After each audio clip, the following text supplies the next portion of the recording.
Warahmatullahi wabarakatuh. Perkenalkan, nama saya Adil Fabigas Kusumo dengan NIM Aki 130. Jadi saya ingin menceritakan my story. Oke, dimulai dari sekarang. Jadi awal saya kuliah, saya melihat jurusan saya mengadakan pemilihan Duta Angkatan Ilmu Komunikasi 2025. Dan yang saya lihat, setiap kelas itu harus punya perwakilannya masing-masing. Nah, kelas saya kebetulan belum memiliki perwakilan. Jadi saya ngerasa buat formalitas kayaknya nggak apa-apa kali kita daftar. Jadi saya mengajak teman saya untuk daftar menjadi calon Duta Angkatan dan Wakil Duta Angkatan Ilmu Komunikasi 2025. Saya dan teman saya menjalankan wawancara dan lain-lain seperti biasa lah, karena kita menganggapnya enteng sih jatuhnya. Karena kita cuma pengen formalitas aja, nggak pengen lolos juga kan. Tapi yang kita nggak expect adalah ternyata kita berdua lolos, dan kita lolos ke tahap selanjutnya. Dari situ saya ngerasa kayaknya salah kalau misal saya tidak serius lah tentang hal itu. Jadi saya mencoba untuk memfokuskan diri bersama teman saya juga. Jadi kita menyebarkan kampanye-kampanye, kita membuat poster-poster juga, kita membuat video-video kampanye juga, dibantu juga oleh teman kelas saya. Mungkin yang paling saya nggak expect adalah dukungan dari teman-teman saya, sangat benar-benar mensupport saya lah. Dari situ saya makin semangat dan juga saya merasa tidak memiliki beban sama sekali pas menjalankan hal itu. Mungkin di akhirnya saya tidak lolos, saya tidak bisa menjadi duta angkatan juga, teman saya juga. Tapi saya tidak menyesali pilihan saya. Kenapa? Karena saya rasa setelah itu saya jadi punya banyak teman, saya bisa lebih dekat dengan teman-teman saya, dan juga menurut saya itu membantu saya untuk lolos ke magang di himpunan jurusan saya. Oke, jadi yang saya rasa small step can create big change. Oke, sekian dari saya. Terima kasih. Wassalamualaikum warahmatullahi wabarakatuh. Halo, saya Farah Rendia Putri dengan NIM akhir 160.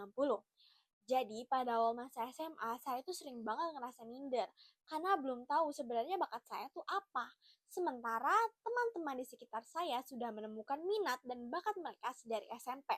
Bahkan ada yang dari SD, ada yang unggul di bidang seni, olahraga, organisasi, hingga mengikuti berbagai olimpiade.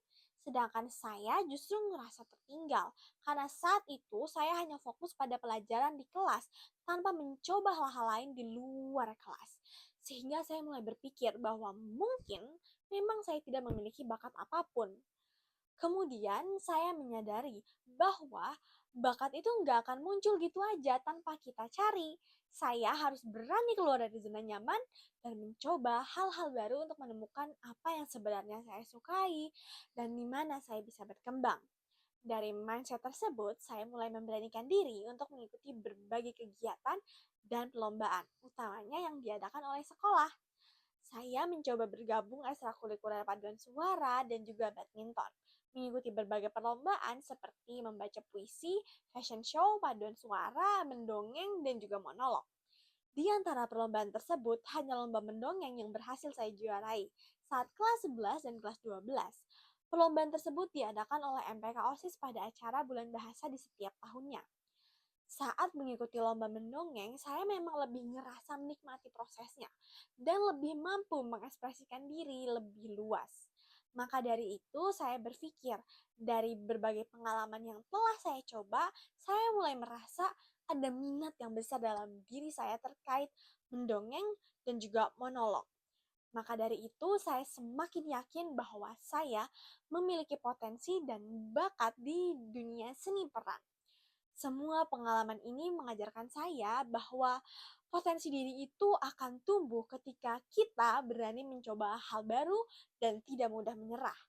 Hanya saja kadang kita perlu waktu dan keberanian untuk menemukannya. Gue tuh orangnya penting banget, apa-apa harus pikir panjang dulu. Kalau gue itu kebalikannya, gue itu orangnya gas aja gitu. Aku gue suka nyesel sih. Lo ingat gak sih waktu kita nge-post ke Instagram kampus? Yang kita bikin video peduli lingkungan itu nggak sih? Iya, yang itu.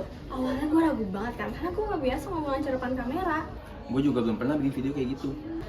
Tapi gue pengen banget bisa ngomong lancar depan kamera. Gue juga pengen bikin video yang bermakna, gak cuma asal bikin. Akhirnya kita sepakat, ya udah, coba aja dulu. Gue udah mikir A sampai Z, tapi tetap aja ngasih scriptnya jelek. Gue kaku banget kalau ngejelasin, jadi gue improv terus. Gue gemeteran ngomong depan kamera. Gue udah ngomong panjang lebar, malah lupa manjat tombol rekam.